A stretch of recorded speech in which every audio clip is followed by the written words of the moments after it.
learning how to verge and learning what it meant to be a verger, learning how other people learn to be vergers.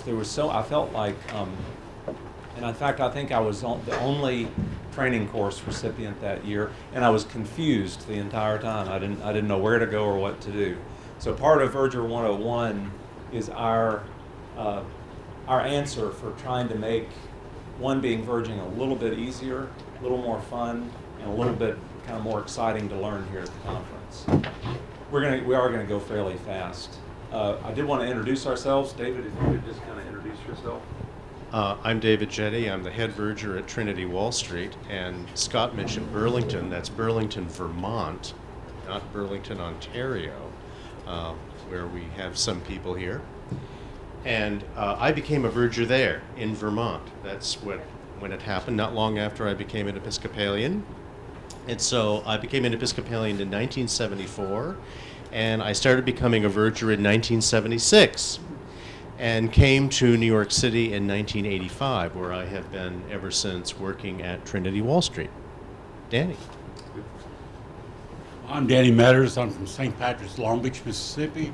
I started being a verger in a mission church, and it came about because my vicar was called to the church. My vicar was called to be associate rector at the church Bill Gleason was at, and he walked back and said, "Danny, you're now a member of the Guild. You're a verger." And so he left, and all of a sudden, I did my thing for a few years in a vacancy. There you go. So my name's Scott Smith, and I am from Christ Church Cathedral in Nashville. And the interesting thing, we have a couple of questions that we were going to go over. How did I get started to being a verger? Is I was an usher. I was minding my own business in the back of the Hello, how are you? Welcome to church. Pass a plate. I was really good as an usher because I didn't have to do that much. And Roy Gottfried, our head verger, mysteriously kept coming to the back of the nave to hang out and talk. And it's a bad thing when the verger wants to come back and talk, because that means they probably identified that you're hyper organized, you really like leading people around, telling them what to do. The next thing I knew, he said, "Why don't you come back and be a sacristan?" Just tagged with me one day, and I was never an usher again. Just kind of fell in love with it. And basically, how did I learn about being a verger? Has been really coming to conferences and listening and talking with other vergers to get experience from their parish, because we all know that being a verger at a cathedral could be different than being a verger at Trinity Wall Street, being a verger at a parish with 40 people. And we just installed a verger in our diocese at Trinity Church in Russellville. They have about 45 members. So it's very interesting. What's the thing that I like most about being a verger? Gosh, that's a complicated question. David, what's your answer to that? Well, I don't think there is an answer. I think we're all individuals and we have different responses to that. But I think that we should all like being a verger. It should be fun a lot of the time. It's fun being in charge. It's fun knowing all the answers to everything. But that's really only part of it. I think there's always things to learn. You're never running out of things to learn.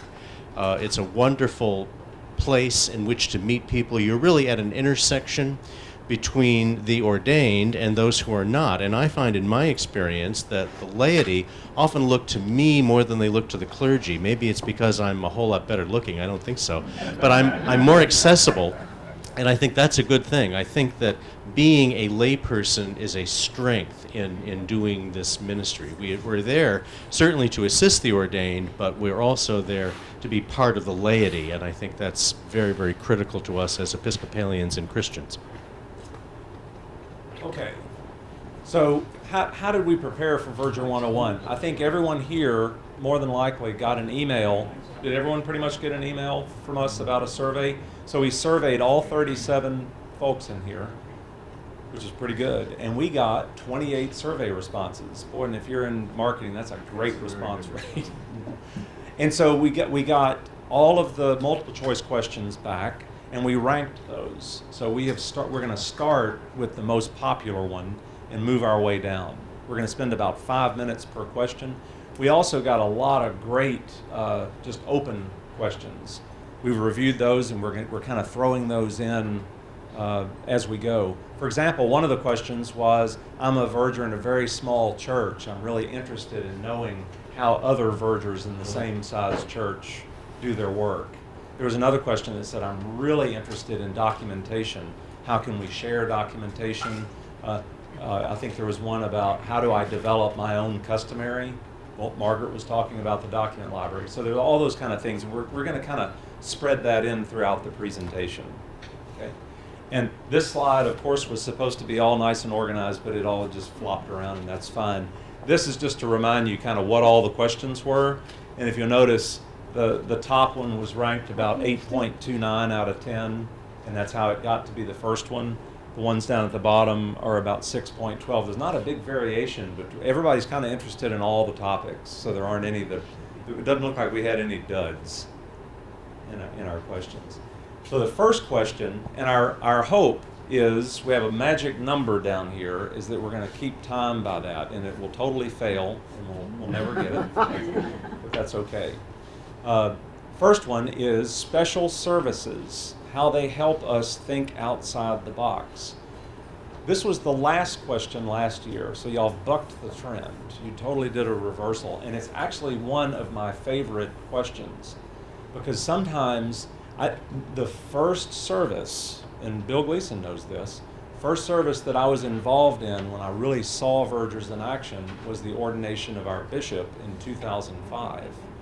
Boy, you talk about a special service. Now that's a special service. But I was able to watch Bill and the organization that he did, and I was watching. How do you get 2,000 people in a big room to get all up for Eucharist? I was amazed by that.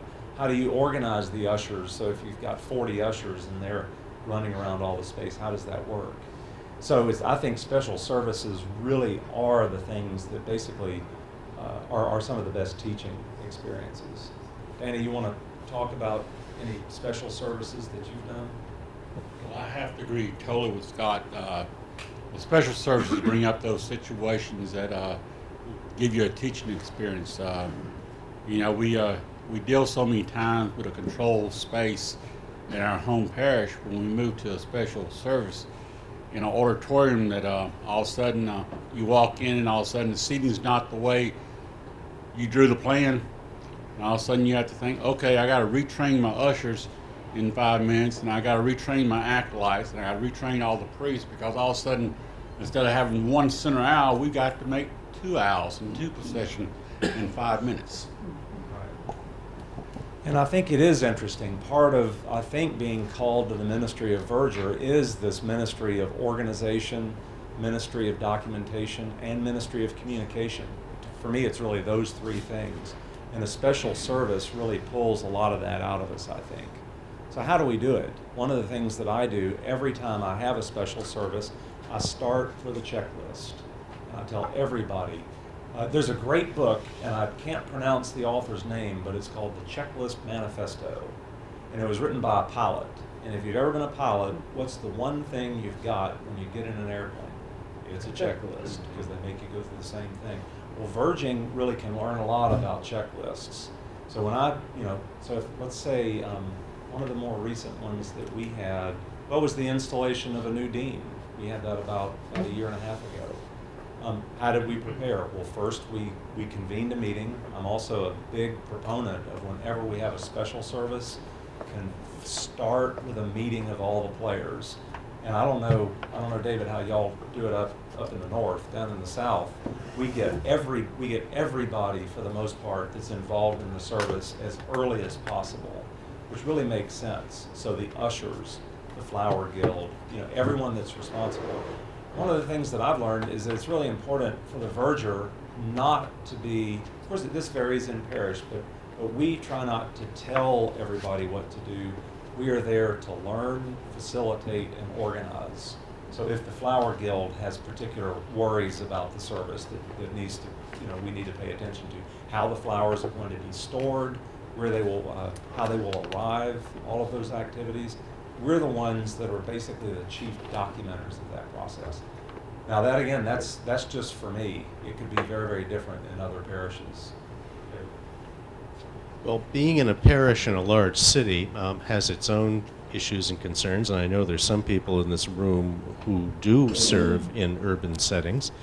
That always has to be taken into consideration, and I'm pleased we're going to be talking about security a little bit later in the day, because those are things that I always have to be concerned about at Trinity, particularly if we have visitors who are coming from other countries who may actually have diplomatic details with them. I mean, all of those things have to be taken into consideration. Scott is quite right. You want to get the principals together as soon as possible, but it's in your interest and in everyone's interest to try to get as much information, factual information, as possible before you have that meeting, so that any possible question has already been fielded in your own mind or in the minds of a few people, so that you're able to answer quickly a lot of the problems and concerns that may come up. We have lots of situations like that. I've assisted Kate. Kate has been at the Cathedral of St. John the Divine assisting with consecrations of bishops. It's a blessing to be in a large space like that, but it certainly means communication is a bit challenging. When from the west end of the nave to the sanctuary at the high altar is, let's see, 2 football fields plus 1 foot, something like that. So you really do need to know where everybody is and that they know what it is they're expected to do. And believe me, they feel much more relieved sometimes if you do tell them exactly what it is they are to do. Sometimes leaving things to the imagination becomes a bit too imaginative, and that's not always a good thing on a special occasion. I think there's one last thing in listening to David talk about this that I thought about, and I want to get a couple of comments from you guys too, is that for me, special services really reinforce the early training that I had of thinking about 3 steps ahead. That's a big thing for me. It's real easy sometimes to just get focused. Let's say we're in the Eucharistic prayer, really focused into the action that's going on. I'm always trying to think in 3s. I don't know that I consciously do it in 3s. Just true. Yes, very much so. But basically that idea of whatever is going on now, I definitely want to pay attention so that I'm ready for anything that may go wrong. And what's next? And then what's next? And what's next? And it really has a calming influence on me. And I don't know if y'all have done this, but every now and then I'll get really surprised because I'll get out of that cycle and all of a sudden I'll go, I just missed 2 minutes of what's going on. Where did those 2 minutes go? So I really have to kind of work on that sometimes. But it's the special service that really helps that. We maybe have about 2 minutes for any thoughts from anybody on special services. David? Well, I just want to reinforce what you said. I certainly learned that as a television director. What you got on the air is history. You got to pay attention to it. But what are you going to do next? Which leads me to want to say, when you come to these big services or any service, it's your ability to focus that is so important. Not there for chatting, not there for socializing. It is focus, focus, focus. Very, very true. And it's interesting too. I'll say that my natural tendency is not to focus, because I'll be thinking about 15 other things. But what David said is true. And there's the balance. If we're also the ministry of welcome, while we're focusing, at the same time we have to be, hello, how are you? It's good to see you. Good. And all thinking about that. Margaret? I find it very interesting when you're in your same space and have a different service. In other words, so it's very easy to say, oh, we do it this way. We have 3 other people, or Yes. we're confirming and we didn't know we were doing it. Yes, we had a Lutheran celebration, and of course we love the Lutherans. But boy, they do things quite differently, and I was asked to be Verger for that. And you almost have to, you really have to learn to stand back in those cases. And if they do it differently, well, that's just fine. And Margaret, you know this, when you visit other parishes, you'll see very different styles and things that go on. And it's easy for me to sit and think, oh, well, they don't do it right. Well, they do it right for their parish. So I think that's kind of important too. We'll do one other. Being flexible. I verged at the oldest Black Episcopal Church in the Diocese of Texas, in Galveston. And it's a very small church. Now, they built on a parish hall and that kind of stuff, but the church itself is very small. I had to get everybody from over here to into the church. If I hadn't, I probably would have been far more excited or nervous if I had not come to a Vergers conference and realized, processing outside is not a bad thing. You do not have to gather inside the church to process. Right. That's such a valid point. Flexibility. But being flexible. And when we, I've seen that quite a bit. Danny, you probably know more than anybody else about flexibility and having to be outside. Oh, I'm afraid Scott's referring to the fact that I had been through the loss of a church and had to. We went from the first service we did after Katrina was in the outdoor chapel.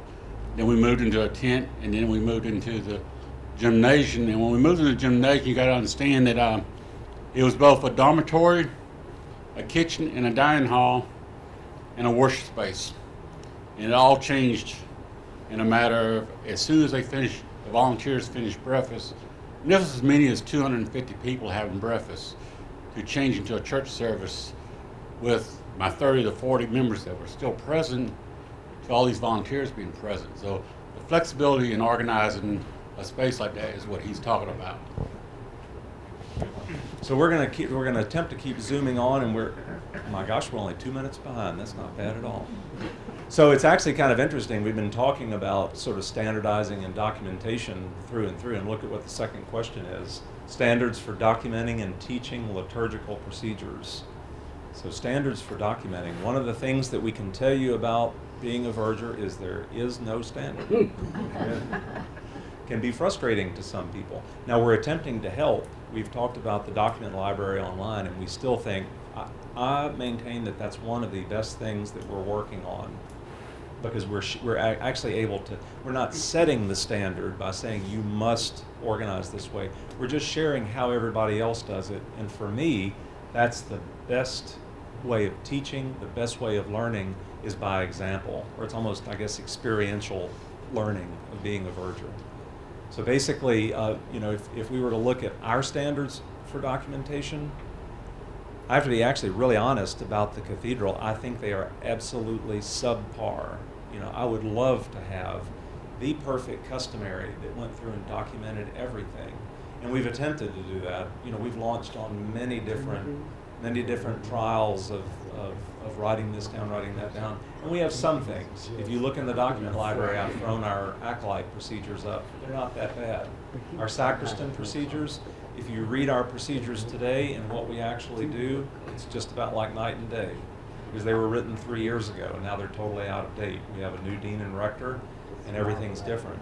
And this is interesting. Our dean and rector will always say, well, we will write this in the customary. Well, we don't have a customary, but that's okay. We will write it in the customary, and if that's what we think we have, that's okay. But again, I think what I'm trying to say, and David, I would think that at Trinity Parish, your documentation and your standards are probably much more rigorous than ours. Well, it's a fairly new thing. I think vergers pride themselves in their ability to think on their feet, to be able to make decisions quickly, accurately, based on the situation. The flexibility that you mentioned is kind of a watchword for all of us, a truism certainly.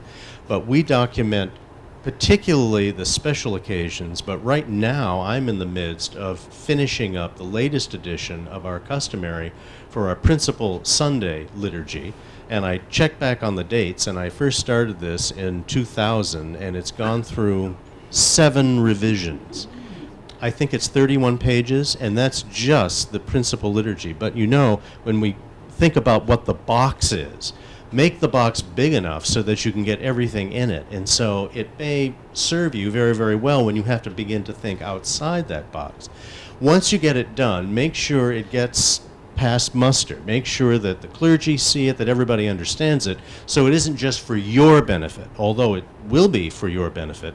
And don't be afraid every 6 months or so to go back, observe, think, that doesn't really work quite so well. Maybe we should adjust this, and make sure you make any changes into the customary as soon as possible. Otherwise, it tends to get forgotten. And remember, it's not what your view of what the liturgy should be, it's what the liturgy actually is. I'm always having to discipline myself in that regard, because not everything that we do at Trinity maybe is exactly the way that I would want to do it, but things do take time. And it really does help in terms of teaching to have something, an objective document that you can turn to, so it doesn't appear as though you're just making it up as you go along. This really has been thought through, and you really do need to think it through, and you're probably the best person to do most of that, both of the legwork, the thinking work, and the praying about it. You know, if you're an Old Testament scholar, you'll know that so much of the Old Testament for thousands of years was verbal tradition. Almost all of our Verger documentation at the cathedral is oral tradition. Yes, oral tradition. But slowly we are getting some of it written down. But to David's point, the sacristan procedures that we did probably 5 years ago, they just almost look nothing like what we do now. I guess on a grand scale, they're fairly accurate, but it's those details. And so it really, I guess you have to use your better judgment about how many details do you put down. The other thing that we do, and this is a decision church by church and person by person, is I'm a big advocate of publishing everything so everybody can read it. I don't keep things secret, and that, you know, that's really a personal choice for that kind of stuff. I think teaching and learning is so much more effective, so much more exciting if everybody has access to everything. I try to make it so that when I'm documenting things, I'm not keeping secrets. And I think if you think about that, what's the point in documenting? The main point in documenting for me is the teaching and learning aspect. I always think I end up learning more by the teaching that I go through than actually the people do. So that's good. Annie, you're in a little bit of a smaller church. What kind of documentation and teaching do you guys do? My situation is the documentation is not very much documented right now because we're in such a change. Because you have to, with the change, we don't have the documents we used to have. I firmly believe that documents are important, but you have to also be understanding of where your rector stands on how he's going to change things on a regular basis. So your documentation has to be very flexible sometimes. Any thoughts by a couple of y'all about any kind of documentation and teaching y'all have gone through or done? Actually, pass this around. Just remember, we need to speak up. Yeah, I am in a relatively large church, and I love documentation. So I would put together, 20-page documents for every service, change the names, change the occasions, and I found people weren't reading them. And so I've gone to just a front and back every service with who sits where, when to leave during the gospel procession, and that sort of things. And I'm finding that people actually read those much more frequently. I think that's great, because I have really found I've done the exact same thing. I would go through and take an order of worship and edit it with everything in it. Sometimes that's appropriate, especially for special services. But for routine items, sometimes I think I agree that simpler is sometimes better on that. Anybody else on documentation and teaching? I think we can speak for Duke in that he does the same thing. It's a single page or less of just where you sit, what's happening, and where you're going. We've seen that. We've been a part of that. Yeah. And Duke, as everyone knows, is the head verger at National Cathedral, and boy, a lot of standards, a lot of documentation that can be done, but I even think Duke would agree with that sometimes simpler is much better. Margaret? After 60 years, we at the cathedral are moving our high altar off of the back wall. And Congratulations. Thank you. And so, everybody said, and we'll go back into the church next week for service. And I just quietly said, well, we'll be doing different things. Right. And so we actually realized that it was going to be a significant change because everything was going to be done differently, and every movement, the lavabo bowl, which direction was it going to come from? So therefore, we could not train our acolytes when we normally did. So we had to figure out ahead of time, we're not training acolytes in September this year, but, be on hold, because there was no reason to train people for a space that didn't exist anymore. So those are the kinds of things that I think the Verger is particularly interested in, and just very calmly has to just ask gentle questions. Margaret just makes a really good point about how church architecture can drive liturgy. That little tiny church. The building always wins. It does. It does. Okay, so in interest of time, we're going to keep attempting to zoom through. And question number 3 was, what is meant by the ministry of welcome? I think we've actually begun speaking to that a little bit through Margaret's conversation and mine. It basically is the central theme of what we talk about in the Guild. Is we do much work behind the scenes. We do much work with leading, with clearing the way for our processions and organizing where people are. But I still maintain, and I agree with Margaret and others who talk about this, we are often the very first person that people see at the church, especially in a smaller church. But even ours, we're a downtown parish, and our doors are open when I get there. And there are homeless people, there are many people just milling about, visiting, and being a source, a sense, providing that sense of welcome is important. This also helps the clergy, as the clergy is preparing the sermon, preparing for the worship service. We're able to basically, in our cassock, we're identified as someone who belongs in the church, and that's where that ministry of welcome comes out. David, what's it like for you? I think I've shared this statistic with some of you before. On an annual basis, Trinity and St. Paul's Chapel, which is the second building that's part of our parish, 5 blocks to the north, we get anywhere from 3 to 3.5 million visitors a year. We clock this. We know how many come in. We don't begin to classify them probably as we should. Most are tourists, many are pilgrims, some are here to worship, many to pray. We go through tens of thousands of votive candles in 1 week. It's a major industry at Trinity. So reaching out to people is something that is important to everybody who's part of the Trinity family, including all of the parishioners. You never know when Jesus is going to come in out of uniform, and you want to be there to be as welcoming as possible. Evangelism is a big theme presently in the Episcopal Church, primarily because we really don't think we do it very well. I'd like to think that we do it better than we think we do, because we have so many wonderful things that perhaps other churches don't have. We have a wonderful liturgy, we have a great prayer book, and I find that these things are often the draws. This is why I want to come to blank church, because your liturgy is so good. But the welcoming part of that is what makes the liturgy even better. And we can do that in all sorts of subtle ways as well as very direct ways.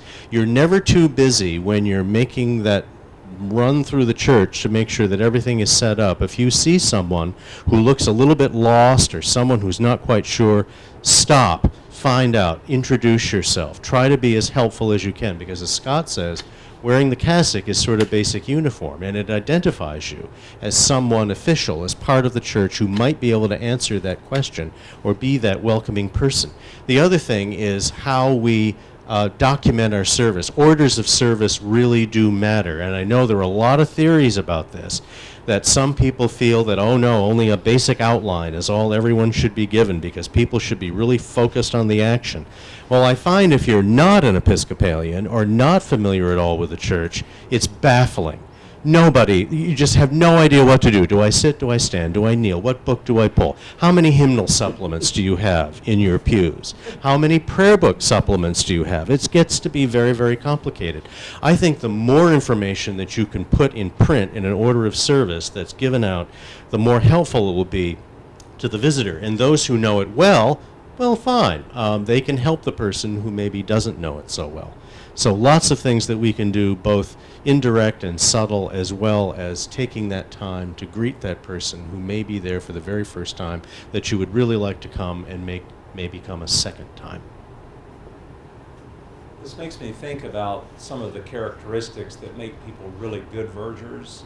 And for me is the ability to multitask. And I'm probably one of the worst at it.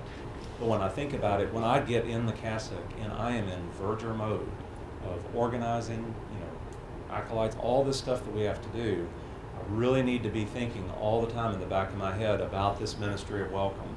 And it's a good trick. We actually have a sign in our sacristy, just printed out, Vergers of the Ministers of Welcome. And it reminds me, I need to slow down every now and then. If I don't get that acolyte perfectly lined up with his torch, it's okay. They're gonna show up. It may be more important to welcome somebody or to be available. And it really does take, I have to think about that. It doesn't come naturally. So that's something I have to work on. And is that kind of what y'all experience? I'm in a smaller parish and I don't wear a cassock before the service and as I do things. But being in the worship space, I was in temporary in the Camp Coast Care. By being there early and organizing stuff, people see us organizing stuff, and they will seek you out. And that's when you really can be hospitable, because these people are realizing this is somebody that knows what's going on, and they're really asking for your help. So pay attention when you are, like you said, it's a multitask, and if you're organizing something, it just makes you more approachable for somebody trying to figure out what's going on. Yes, I think that the ministry of welcome, though, has to extend to the people who are also serving as service ministers with you. So I like to get there early enough when I can go to the organist and is there anything I ought to be aware of today, or that each one of these people feel that you're trying to focus on their needs and that they're a welcome part. And also, especially these acolytes, these are young men and women that are maybe nervous, they're in front of everybody, and just to give a pat on the shoulder and put them at ease. And welcoming has to extend also to the people who are also helping to service ministry. I agree 100%. And there's that thing about acolytes especially will watch us.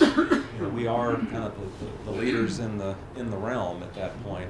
They watch us. They know if we're upset about something, they pick up on everything. Body language. Yes. And so I work really hard. One of the things that I do this kind of fun is, especially with the young kids, I always get down on their level to talk, and I make fun of everything, and it really surprises them because they think Mr. Smith is going to be very serious.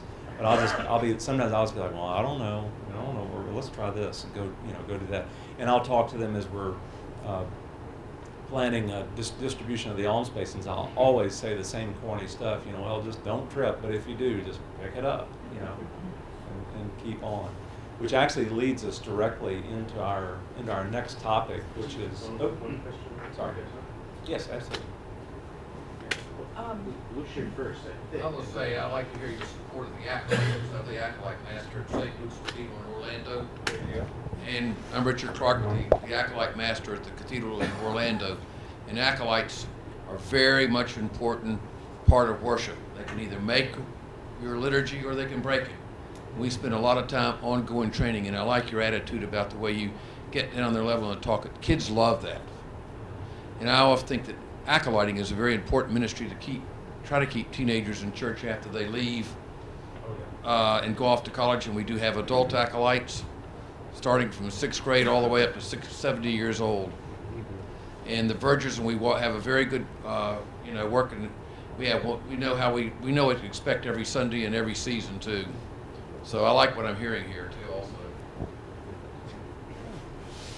I've just sort of discovered that at weddings, funerals, and other times, a lot of what turns out to be a ministry of hospitality is to all the people who come in from the outside who are serving at those things and who are not always treated with welcome and courtesy by various people in the church. So that has been huge.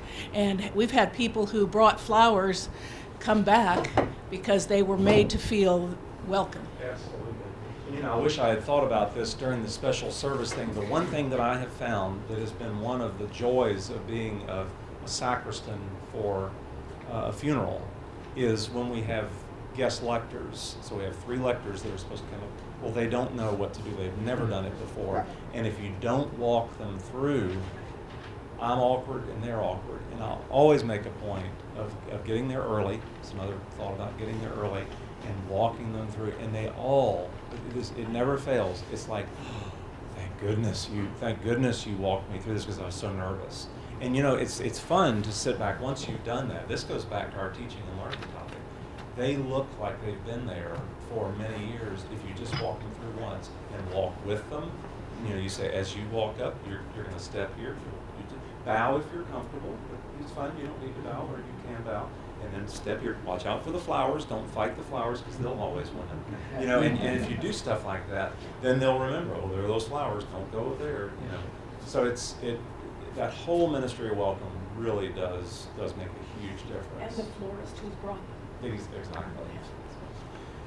So that brings us, and it really brings us, I think the dropping of the acolytes' alms basins really brings us to the next topic, which is one of my favorites, soldiering on, dealing with mistakes so nobody notices, or even dealing with mistakes when somebody does notice. For me, and I can really only speak for me, it just doesn't matter if we make a mistake. Our head verger, Roy Godfrey, who I love to death. I love Roy to death. You can watch his face as somebody does something wrong, and the grimace is amazing. And you know what I just try to do? I guess this is another multitasking thing, and it's getting in my mind, we are not for perfection. We're for safety. We're for attempting to make it look as though it's perfect, but when it's not perfect, it's just not the end of the world. And we had a canon for Centaur at the cathedral for 20 years, and this was her main theme about everything liturgical. She says, if something happens, soldier on and act like it never happened. You know, it's just, so the whole concept of soldiering on is really from her, and just a long line, I think, of liturgical masters who would tell you it's fine to make mistakes, we're all human. And it's basically, I think, how we react to it that's the most important part. It can also be one of the things that you can laugh about afterwards. They always seem, oh no, how could this possibly happen at the time? But then within a week, it takes on great humor. I mean, it can be the source of great laughter. We had something that happened at Trinity, I think it was 3 Christmases ago, at the principal late Mass, and the thurifer in front with the incense, we were using a new 4-chain thurible, and the lid was a little bit loose, and the person was a little bit uncertain about it, and going up the steps, the lid slightly came off, and one of the coals of charcoal actually fell onto the wood floor and started smoking. Well, I'm standing there going, well, we can't let this go on too long. Other people are noticing, and the rector who's standing next to me, David, I don't think we want to burn the church down, do we? Well, the response by one person was to get out a fire extinguisher, which I thought was far too excessive. Oh, no, this is only going to draw too much attention to this.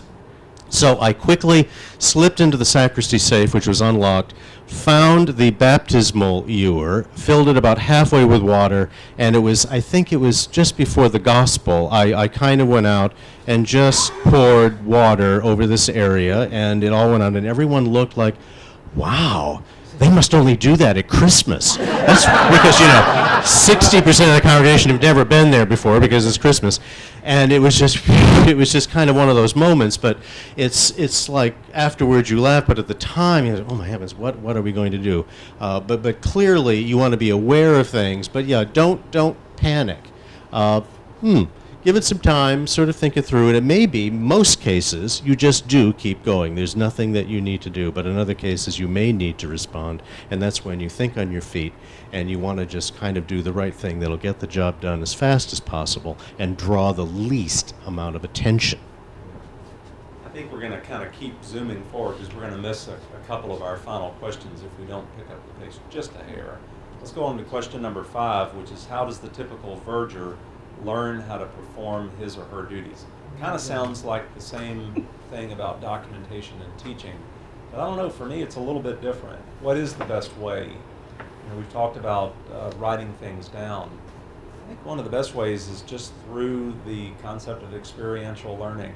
One of the reasons that the training course, I think, is so good is that it really is a great example of how experiential learning works, just learning by doing. It was a great philosopher that said, you know, just the best way to learn is to do it.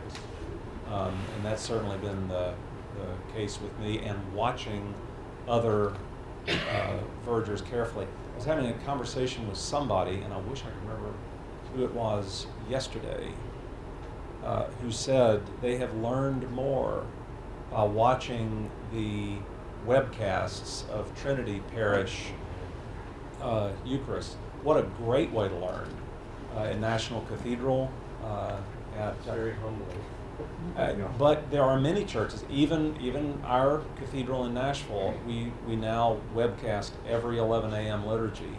It's a great way to watch. You know, you can zoom right through the service and see how the acolytes work.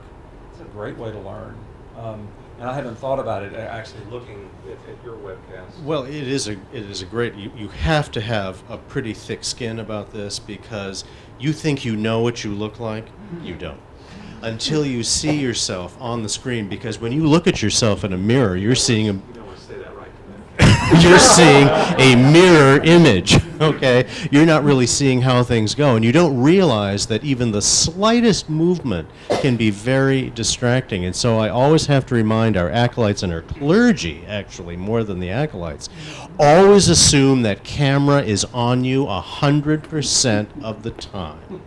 Because Trinity has a whole number of remote cameras that are throughout the church, so a person in our television studio is directing which camera is on at any given time, depending upon which liturgical action is taking place. But if you're a good television person, I mean, you know you have to get ready for the next shot. So a lot of things happen in transition. So as the gospel procession is lining up, sometimes you'll see just the acolytes. You won't even see the deacon or the gospel book. And so everybody has to be on their toes.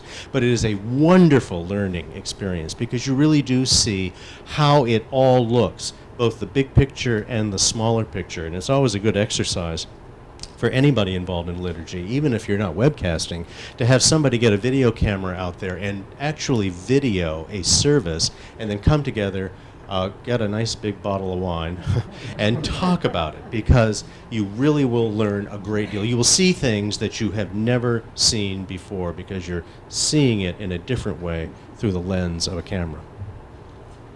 This was one thing, after I heard that conversation, it was the first time I thought about that. And you know, at our cathedral, we've been building our webcast for about 9 months. I never thought about it. And what a great resource that we could build at vergers.org is maybe some of the webcast services that would be a good place to go watch.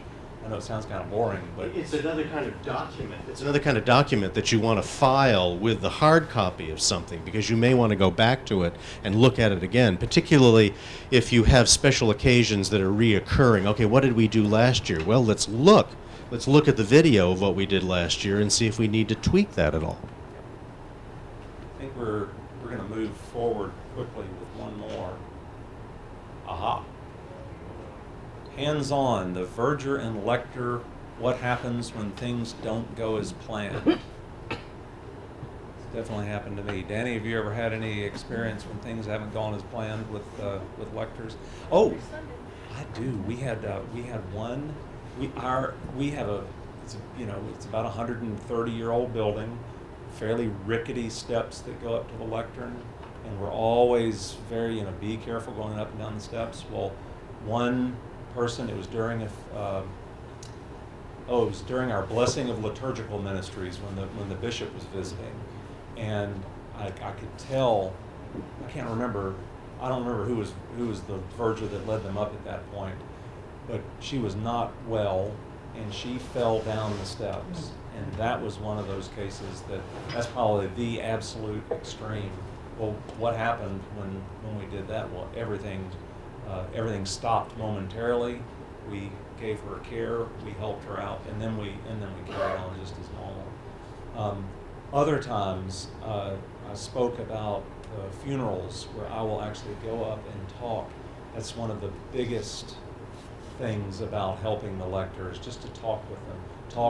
I talk with the chair of the lectors all the time about, well, so-and-so just seemed really uncomfortable as they're walking up, and in fact, they're walking up just the wrong way.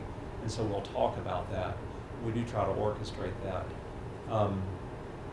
But again, I think to Kathleen's point, the one thing is if I correct a lector and I say, you shouldn't walk that way. There are two different ways to say that, basically. One is, you dumb cluck, you should not walk that way. Or it's, the reading was absolutely perfect. Open with a positive. As you walk, let me show you one thing about this walking through. And I just found that there are always different ways to say things, and people really do appreciate, a bit of a kinder word. Is it more common than not that the verger will go down and lead the Yes. lecture? Sure. I've seen it, but certainly we don't do it in our little church, but what about that? Well, I think even in small churches, action of courtesy is never inappropriate. And you can certainly make it stuffy and stiff, but that's really not what we're about. That's the caricature of the verger. But we have it in our power to change that image. And I think what Scott is describing and what so much of our experience illustrates is that softer, kinder is always better. And you want to prep the person ahead of time, but I find in my experience, it's so comforting for someone who's maybe never been in Trinity, never read a lesson in Trinity. I have television cameras around me. To actually go down personally escorting a person from point A to point B. What a relief that can be. And it's a wonderful illustration of hospitality and courtesy, I think. Well, in weddings too, because sometimes we're shielding the joyous, definitely, and a lot of young people really have no idea, have never had to behave been in church. One of Weddings are a whole other category. Yes, I know. and it's just on that. Oh, yeah. and baptisms, as you're welcoming families and saying, the one thing that I say is, I will be there with you the entire time. Don't worry. If there's something that goes wrong, it's, and they all get much more comfortable at it. I do have people that will walk up and say, thank you so much for just, making us calm down. Same thing with lectors. Danny, do y'all lead people up to your parish? No, I do not lead people over in my small church. But I have to admit, the biggest thing that when this question was brought up was my own mistake of assuming that somebody that is present in a service remembers they are the lector. And this is that's the awkward situation for you.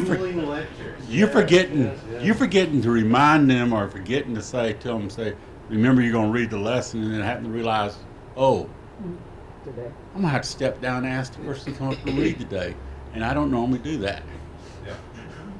That's probably part of that flexibility that we talk about. Margaret? I was going to say, the more senior the person who is being a lector at a funeral, possibly a state senator or something, you think, I'm not going to tell them how to read. They are the ones who are the most willing to hear because they don't want to look bad. Right. So, in other words, it's fine to say the reverb in here is long. You may want to speak slower than you're used to, more slowly than you're used to. And also the celebrant, the bishop, you think, they don't, they've been here 100 times. No, you just say, the lighting is good here, you may want to do your statement here. I have found the more senior the person, the more willing they are to take your hint of how they would be more comfortable. If we speak more slowly in Mississippi, we'll never finish.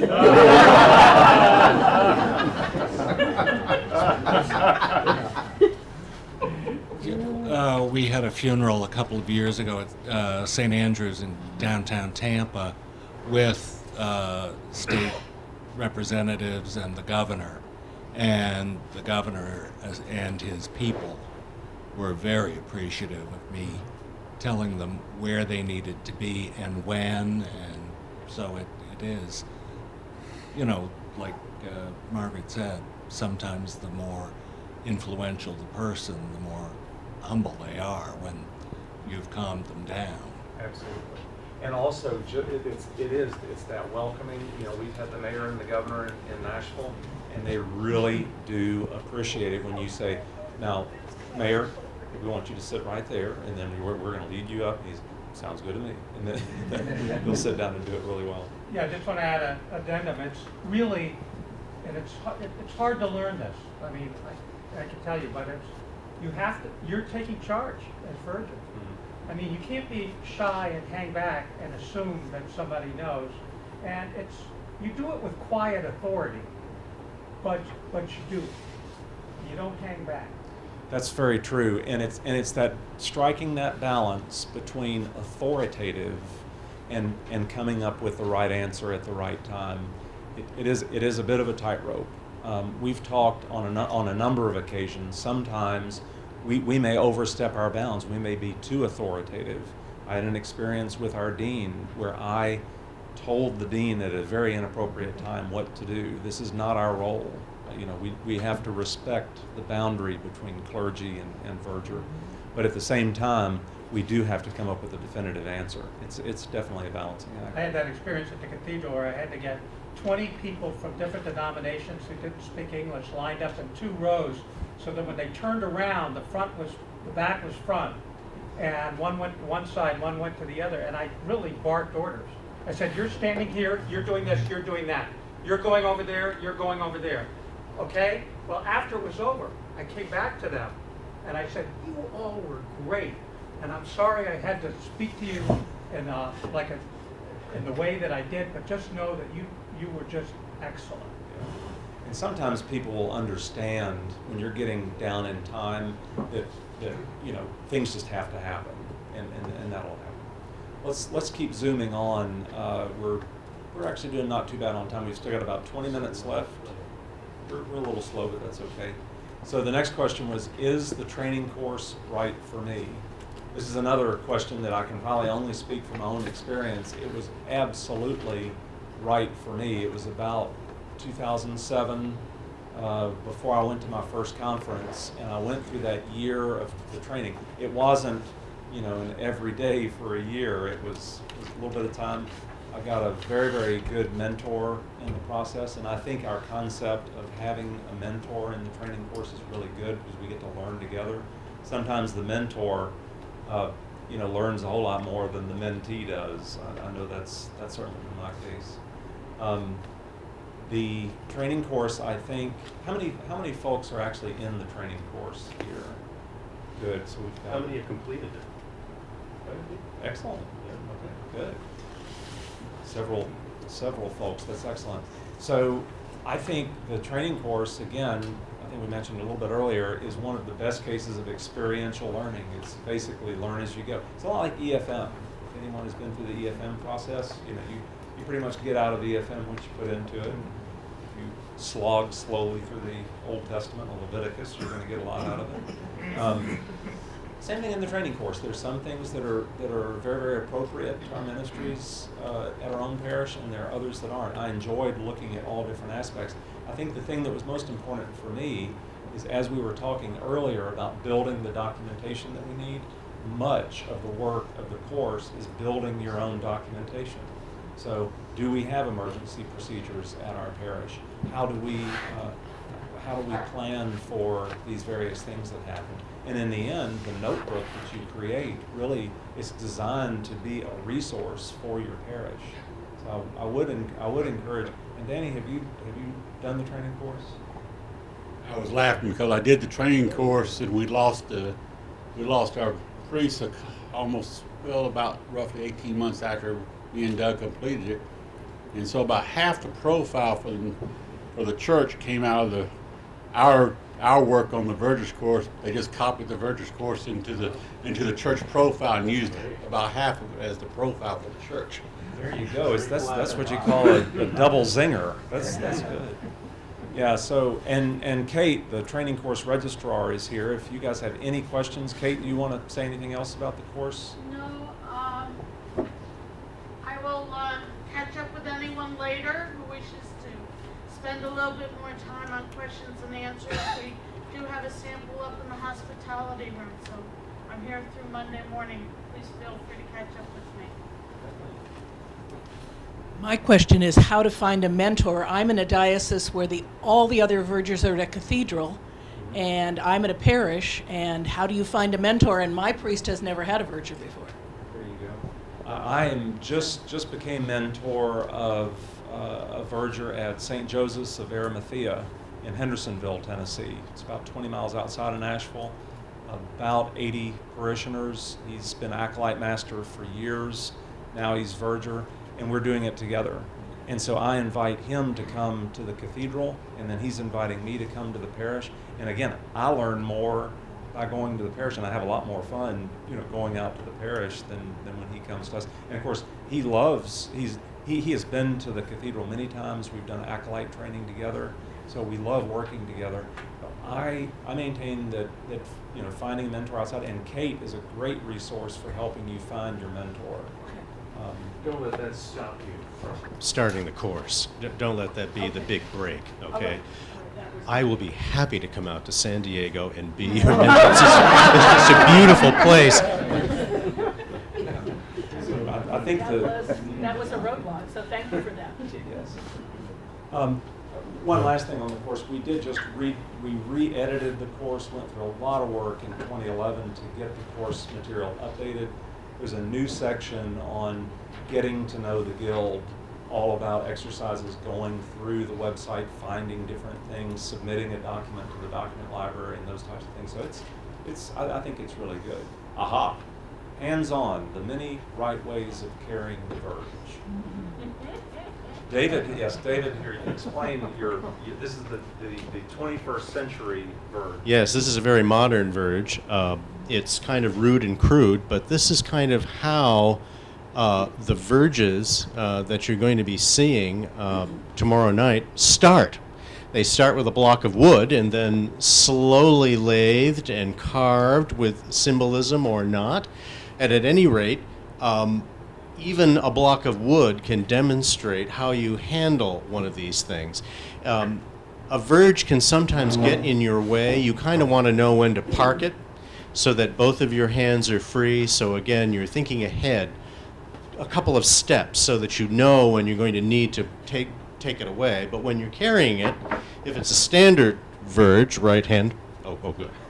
Although this is really kind of fun. Pass that one around. Yeah. I mean, it is fun to look at. This is an average length, and you kind of want to hold it at your side at about a 45-degree angle.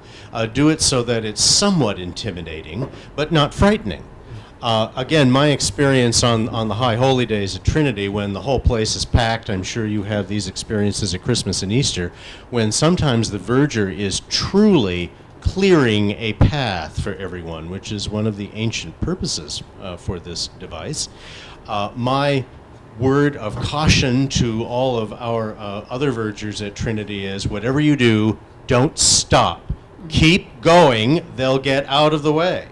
And they usually do. It need not be an elaborate device. It can be as simple as this. It could have ecclesiastical symbolism on it. It need not. It doesn't have to have any of that. Sometimes there are different Verges for different occasions, and maybe you've got some that are very historic in your parish. I know I do at Trinity. The one that I use at Trinity was made in 1892, which was just a couple of years before I was born. That's not true. That's not true. But at any rate, the same principles apply. Now, I know at St. John the Divine, the cathedral in New York, it's like this. Is that right? Have I got that right? Yeah. And the Verges are longer than this one, right? And anyone use a Verge like that? Yep. Okay. So again, same kind of principles apply. But again, you want to, if you're visiting somewhere and you're asked to Verge and bring a Verge, make sure you find out how they do it there so that you don't embarrass yourself in front of hundreds of people. You probably don't want to do that. But this is a pretty average look for a Verge. And this is the training course Verge that is awarded when you finish the training course. And we actually, in the Guild shop, have the basic Verge. I don't think we've shown that on the website on the screen. But in the Guild shop, we have the basic Verge, and we're having those made by a woodworking firm in Nashville, in Smyrna, Tennessee, that actually made that flock. They're the ones that actually do the carving. Bill has some great examples of those carved verges in the guild shop. He'll have more information about that there. There's another question, and I'm just going to set this here, is what do I do when I'm not leading? And there are many different ways to handle that. Thank you. You're kind of like the people on Price is Right. Yes. So basically, there are a few different ways of being at rest. And it's easy to be a little nervous about, what do you do with it while you're standing? And there are lots of options. One of my favorites is, just standing thing. The other thing is after we've brought people up to the lectern, we stand a little bit to the side. I kind of like that. To me, it connotes a nice sense of rest and ease. It also kind of makes me calm down when I get to do this. And then as I start to hear the beginning of the end of the reading, I'll go ahead and get ready, and then go back and move. I think one of the big messages is the right way to hold the verge is based on trial and error and practice. Probably watching, maybe have some people take a video or take photographs to see what you look like. There is a little bit of it that's personal style. We have certainly seen people that will carry a verge like that, which is quite odd. But you know what? If that's the practice in that parish, we certainly don't have the Verger Gestapo that comes out and tells you. And then also, if you're in a parish that has a much longer beetle pole, you may have seen that talked about in the training class, which is about a 6-foot long pole. Like David was talking about with the longer verges, you actually clear away with the pole that way. We don't have a beetle pole with us. Basically, I would say that's the right way of carrying. And Danny, at your parish, do you verge with a verge? Yeah, I verge with a verge, yeah. There was a recent discussion on the V-list about whether or not verge was indeed a verb. Anybody see that on the email list? And I maintain that if a baker bakes, a verger verges. Right? And there's different spellings. I don't know if you've noticed how we Yeah, and generally in our documentation, and I don't know if this is really correct or not, we always refer to the verge itself as a V-I-R-G-E. And when we talk about verging, we're on the verge. It comes from the Latin, vergo, V-I-R-G-H. Yep, stick or rod. So anyway, that's some thoughts about that. Question? Yeah. I'm thinking in a small country parish, if I were to carry a verge every Sunday, I would think that it was pointless. Indeed. Yeah. Could you repeat that? And that's why it. So I only use it when the bishop is there or something. You know what's interesting about that? In our parish, we only vest as vergers about 8 times a year. Easter, Christmas, Pentecost, baptisms, missing one. Oh, All Saints. Yeah, ordinations. So that's about 8 times a year. We are sacristans the other time. We are all still vergers. We don't carry the verge. And it all depends on what your custom in your parish is, and it's all the right answer on that. And I try to communicate to everyone, if you are a sacristan, you are a verger. If you are the chair of your liturgy committee, you are a verger. There are many aspects of this job that can come under the same name, and we don't have to wear verger regalia, robes, and that type of stuff to be one. Or carry the verge. That may be a impediment to your district rather than support. Who determines the right and wrong way of being a verger? It's a little bit in your case and in all of our cases, it is the custom, local custom, size of the parish, and fundamentally, we work at the pleasure of the rector. The rector determines the right and the wrong way of being a verger, and we really, really, really have to make sure that we respect that. That's absolutely true. By canon, the rector or the priest in church, actually I think there are only 2 ministers of the liturgy that are mentioned in our canons. One is the rector or the priest in charge, the other is the organist. Those are the only 2 people that are mentioned. And the rector is truly in charge by canon of the liturgy. Now, if he or she is smart, he or she will delegate a lot of this to people that are trustworthy, and he knows that will carry out the work that needs to be done. But remember, you do serve at the pleasure of the priest. The priest is the celebrant of the liturgy. That word is used quite intentionally, and that is the tone from which and the style of the liturgy is derived from that. Now, if you think that the rector is making a really dumb move, well, it is part of your responsibility not to, oh, well, you're the rector, so whatever you say goes.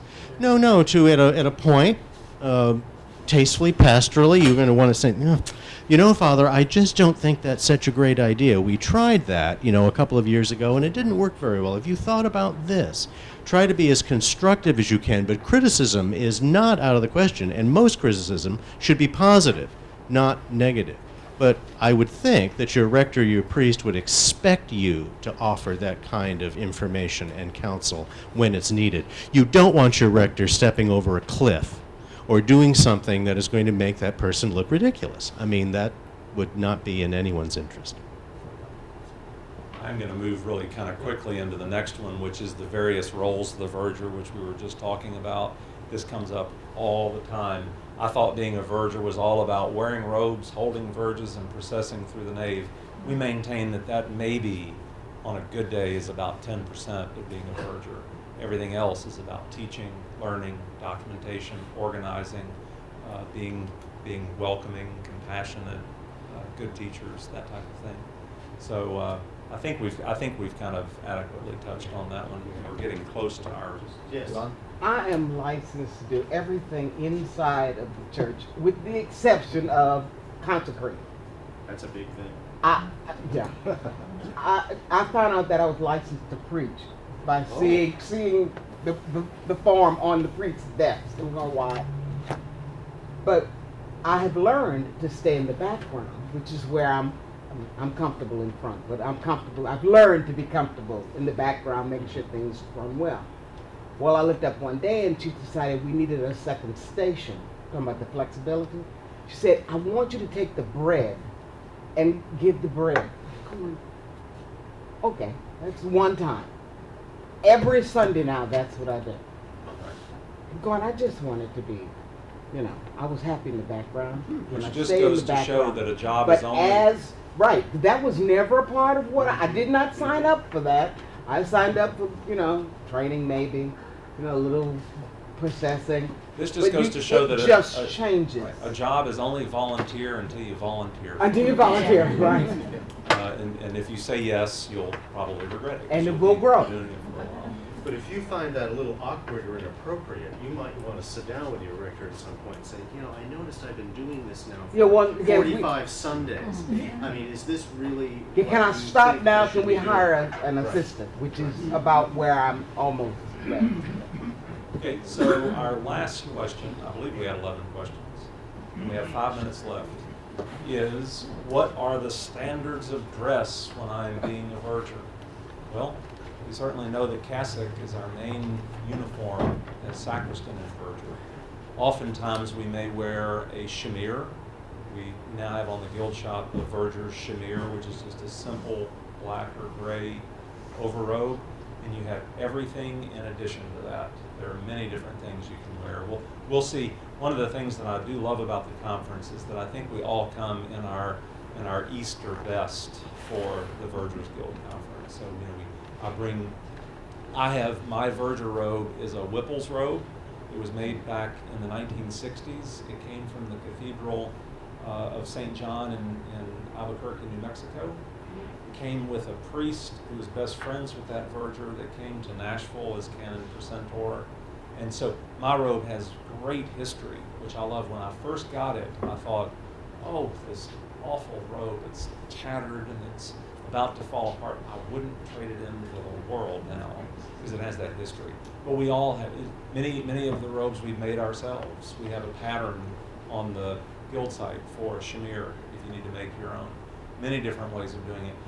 I guess, I would say that again, there's not necessarily a right and a wrong.